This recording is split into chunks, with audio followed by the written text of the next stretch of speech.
A história da ciência é marcada por momentos de revolução, onde uma única mente pode alterar para sempre nossa compreensão do universo. No coração de uma dessas revoluções está um nome que se tornou sinônimo de gênio, Albert Einstein. Mas quem foi o homem por trás da equação? A jornada começa em 14 de março de 1879, na cidade de Ulm, no então Império Alemão, com o nascimento de Albert Einstein. Seu pai, Hermann Einstein, era um judeu askenazi com talento para a matemática aplicada, mas foi forçado a abandonar os estudos por questões financeiras e trabalhar no ramo de camas de penas. Sua mãe era Paulina Koch, de uma família de comerciantes alemães. Os negócios do pai ditaram a juventude de Albert. Em 1880, a família mudou-se para Munique, onde Hermann e seu irmão Jacob fundaram uma empresa de engenharia elétrica. Lá, Albert frequentou uma escola primária católica e depois o ginásio Leutbold. No entanto, os negócios da família fracassaram novamente, e eles se mudaram para o norte da Itália em 1894. Albert, deixado para trás em Munique para terminar seus estudos, ficou desiludido com o método de ensino rígido e de memorização. Ele convenceu seus pais e a escola a deixá-lo partir para se juntar à família na Itália. Nessa época, ele já demonstrava uma habilidade precoce para a ciência e a matemática. Aos 12 anos, em 1891, ele aprendeu sozinho álgebra e geometria euclidiana avançada. Um tutor da família, Max Talmud, foi contratado para ensinar matemática avançada ao jovem Albert, mas logo descobriu que o aluno estava se tornando mais conhecedor do que ele em cálculo, álgebra e geometria. Seu intelecto não se limitava aos números. Na adolescência, ele lia filósofos avançados como Immanuel Kant. Aos 14 anos, Albert parecia compreender claramente a Crítica da Razão Pura de Kant, uma das obras filosóficas mais densas já escritas, o que deixou seu tutor perplexo. Aos 16 anos, ele tentou o exame de admissão para a Escola Politécnica Federal Suíça, em Zurique. Embora tenha tido notas altas nos exames técnicos, ele não foi admitido, em parte devido à sua pouca idade. No ano seguinte, após passar em um exame de equivalência suíço, ele finalmente ingressou na Politécnica no outono de 1896, aos 17 anos. Para isso, ele havia renunciado à sua cidadania alemã para evitar o serviço militar obrigatório, tornando-se apátrida. Em Zurique, seus interesses de pesquisa começaram a se consolidar. Ele estava se tornando um físico eclético, com interesse em mecânica quântica e no movimento da luz. Na época, a visão predominante era que a luz viajava exclusivamente em padrões de onda, uma teoria que Einstein duvidava. Foi também em Zurique que ele conheceu Mileva Marić, uma jovem matemática e física sérvia. Ela era uma das duas únicas mulheres estudantes na Politécnica na época. Eles se apaixonaram e hoje assume-se que ela contribuiu para sua pesquisa, embora o grau exato dessa contribuição não seja claro. Após se formar em 1900 e apesar de seu brilho, Albert não conseguiu encontrar um cargo de professor. Após mais de um ano tentando em vão e agora com cidadania suíça, um amigo da família o ajudou a conseguir um emprego no escritório de patentes suíço, em Berna.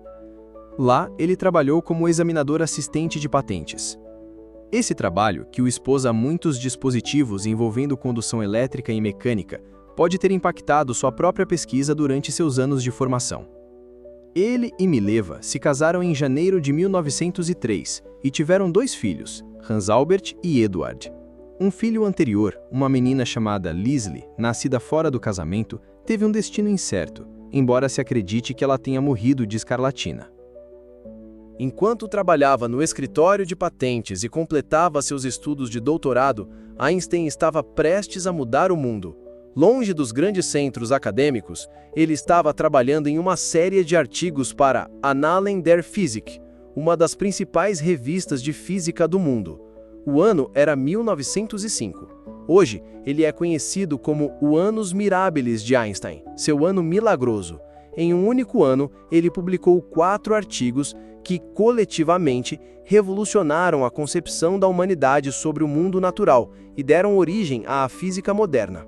O primeiro artigo, publicado em junho, explicava o efeito fotoelétrico. Ele descreve como elétrons são emitidos quando a luz atinge um material. Até então, pensava-se que a luz se comportava apenas como uma onda. Einstein explicou que a luz também viajava em pacotes de energia finitos, que ele chamou de quanta. Esta descoberta, que estabeleceu a base para a tecnologia dos sensores de portas automáticas e painéis solares, seria mais tarde citada quando ele recebeu o Prêmio Nobel de Física. Seu segundo artigo, publicado em julho, forneceu uma maneira de medir as dimensões das moléculas usando o movimento browniano.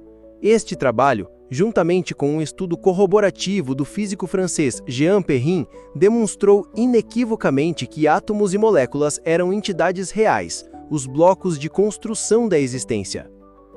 O terceiro artigo, de setembro, intitulado Sobre a eletrodinâmica dos corpos em movimento, introduziu sua teoria da relatividade especial. Ele afirmou que a velocidade da luz é a mesma para todos os observadores, independentemente do movimento da fonte de luz ou do observador. Isso se opunha à ideia de Isaac Newton, que dominava a física por mais de 200 anos, de que a velocidade da luz não era fixa. Einstein chegou a essa conclusão ao se imaginar viajando em um bonde em Berna à velocidade da luz. Ele percebeu que, para ele, os ponteiros da torre do relógio da cidade pareceriam parados, enquanto seu próprio relógio continuaria a funcionar normalmente. A velocidade, ele percebeu, era relativa. Seu quarto e último artigo do Ano Milagroso foi publicado em novembro. Nele, Einstein apresentou a equação mais famosa da história. E é igual a mc ao quadrado. Em resumo, a energia de um corpo em repouso, E, é igual à sua massa, m, multiplicada pelo quadrado da velocidade da luz, c. Esta equivalência massa-energia mostrou que mesmo uma partícula minúscula possui uma enorme quantidade de energia em repouso. As aplicações práticas desta equação, desde a energia nuclear até armas devastadoras, fariam Einstein mais tarde se arrepender desse aspecto de sua pesquisa. Levou alguns anos para que o impacto total de suas descobertas se espalhasse pela comunidade científica. Mas, quando aconteceu, sua carreira foi transformada. Em 1908, ele finalmente conseguiu um cargo de professor na Universidade de Berna e deixou o escritório de patentes. Nos anos seguintes, ele ocupou cargos em Zurique, Praga e depois voltou para sua antiga universidade em Zurique. Durante esse tempo, ele começou a desenvolver a teoria da relatividade geral, que sustenta que a atração gravitacional observável entre massas resulta da deformação do espaço-tempo por essas massas. Em 1914, ele retornou à Alemanha para assumir um cargo de prestígio na Universidade de Berlim, o que lhe permitiria concentrar-se em sua pesquisa. A mudança, no entanto, marcou o fim de seu primeiro casamento. Sua esposa, Mileva, infeliz em Berlim, retornou a Zurique com seus filhos. Eles se divorciaram em 1919 e Einstein se casou com sua prima, Elsa. A chegada de Einstein a Berlim foi interrompida pela eclosão da Primeira Guerra Mundial. Enquanto 93 proeminentes acadêmicos alemães assinavam um manifesto de apoio ao esforço de guerra da Alemanha, Einstein, um pacifista por toda a vida, recusou-se a assinar. Em vez disso, ele coescreveu o Manifesto aos Europeus, pedindo paz através de uma cultura europeia comum. Apesar da guerra, Einstein continuou sua pesquisa inovadora. Em 1916, ele hipotetizou a existência de ondas gravitacionais, ondulações na curvatura do espaço-tempo. Sua existência só seria confirmada um século depois, em 2016. Ele também teorizou sobre o que hoje conhecemos como buracos negros. Em 1919, com a guerra terminada, o trabalho de Einstein sobre a relatividade geral alcançou um público mais amplo. E então, no verão daquele ano, a teoria foi confirmada. Durante um eclipse solar, o astrônomo inglês Sir Arthur Eddington observou que a luz das estrelas se curvava ao passar pelo Sol, exatamente como a teoria de Einstein previa. A notícia explodiu nos jornais populares. O modelo do universo de Isaac Newton, que havia resistido por quase 250 anos, havia sido derrubado.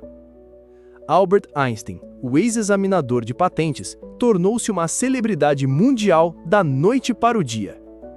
Em 1921, o reconhecimento final de seu gênio chegaria, marcando seu lugar indelével no panteão das maiores mentes visionárias da história.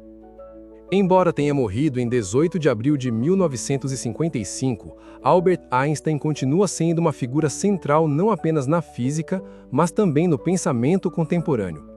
Seus conceitos sobre relatividade e a equação E igual a mc², mais de um século depois de sua formulação, ainda servem como base para muitas das tecnologias e teorias que moldam o mundo moderno. Embora tenha falecido em Princeton, nos Estados Unidos, Einstein ainda vive em nossas mentes e na evolução das ciências. Sua teoria da relatividade geral é a base para muitos dos avanços tecnológicos atuais, incluindo a previsão de buracos negros e exploração do espaço, além de ser fundamental para os satélites GPS que usamos todos os dias. Suas ideias, ainda em expansão, continuam a desafiar cientistas e a fascinar o público em geral, solidificando sua posição como um dos maiores pensadores da história. A história de Einstein nos lembra que, muitas vezes, as maiores revoluções científicas vêm de lugares improváveis e de pessoas que ousam questionar o status quo.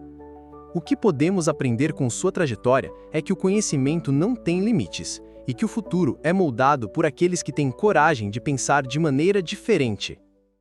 E essa foi a incrível história de Albert Einstein.